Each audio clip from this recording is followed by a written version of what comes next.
Well, good morning everyone. Sue here from Women Living Well After 50. Now, do you have a health care plan in place?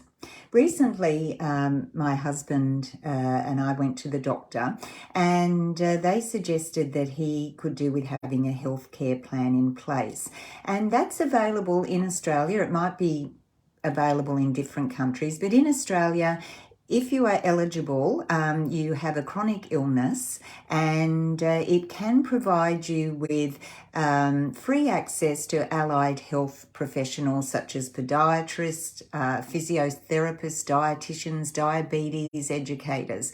So he is a veteran, so he's actually covered by Department of Veteran Affairs and has a gold card. So he does get a lot of these allied health professionals through that organisation. However, it basically is an audit of where you are with your health.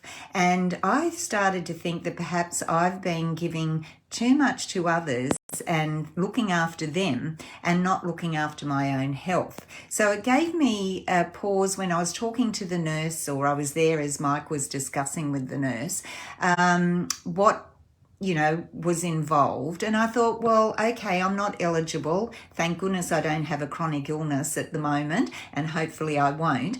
But it made me think that perhaps I should be doing my own audit and making out my own healthcare plan. Now, I've written a blog post about this if you want to go over and read it on the Women Living Well After 50 website.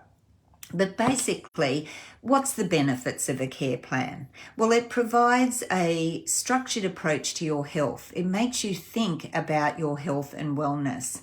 It enables you to be an active participant in your own health care rather than relying on your GP or others to make decisions for you. You are in control. It builds rapport with your GP and the medical allied health team that you work with. And it's a good way for your GP to coordinate with other allied health professionals to make sure you have optimum care.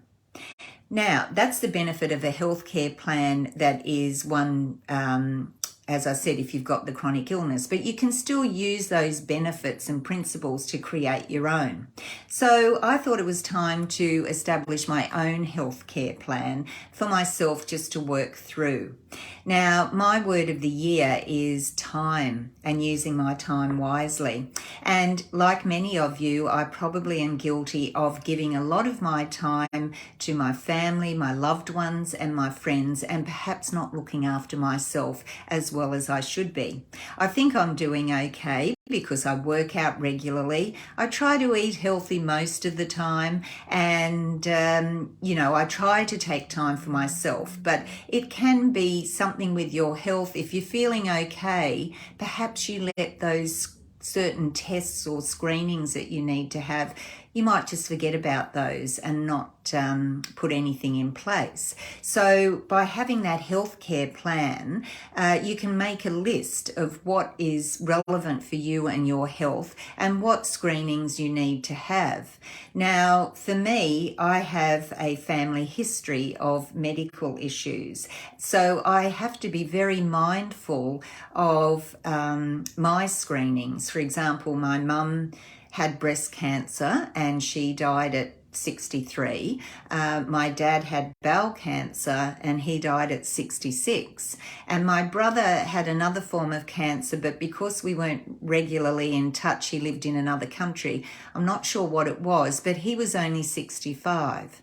So I'll be 66 this year. And since 40, I've been having my mammograms regularly. I've been having a colonoscopy regularly. So they're two things that I do make sure that I do. But what about all the other little areas of health that we could be looking after? So, for example, a skin check.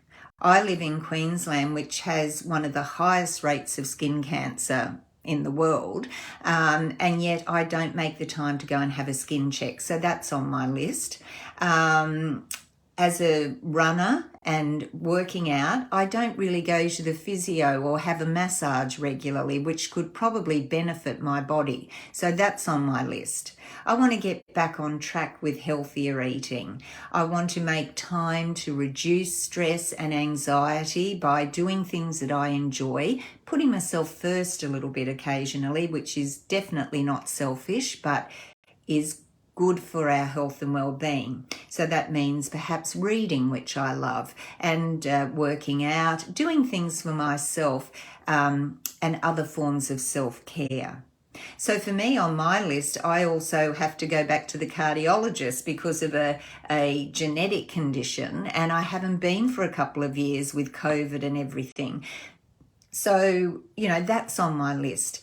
We've recently moved, so I've had to re-establish, relationships with my doctor. I haven't got the same doctor that I had before, so I need to re-establish that relationship.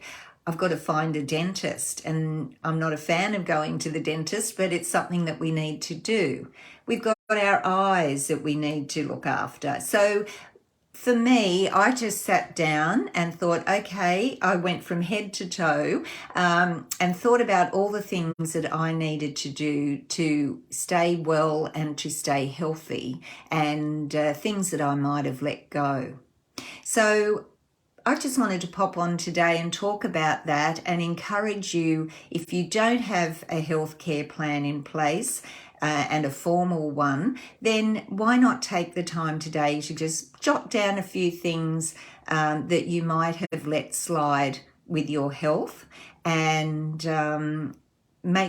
make it, an action plan, and then put the plan into action, because it's no good if you have a plan that you don't action. So that's what I'd like you to do today. And if you do have a healthcare plan in place, I'd love to hear that. Or perhaps you could leave me a comment and tell me what is one area that you are going to, that you've let go with your health and that you're going to do something about rectifying. So I hope you have a fabulous day. We all want to be women living well after 50 and taking care of our health physically, but also our mental health is so important. So have a great day. I'll talk to you soon, and go and make that healthcare plan. Bye for now.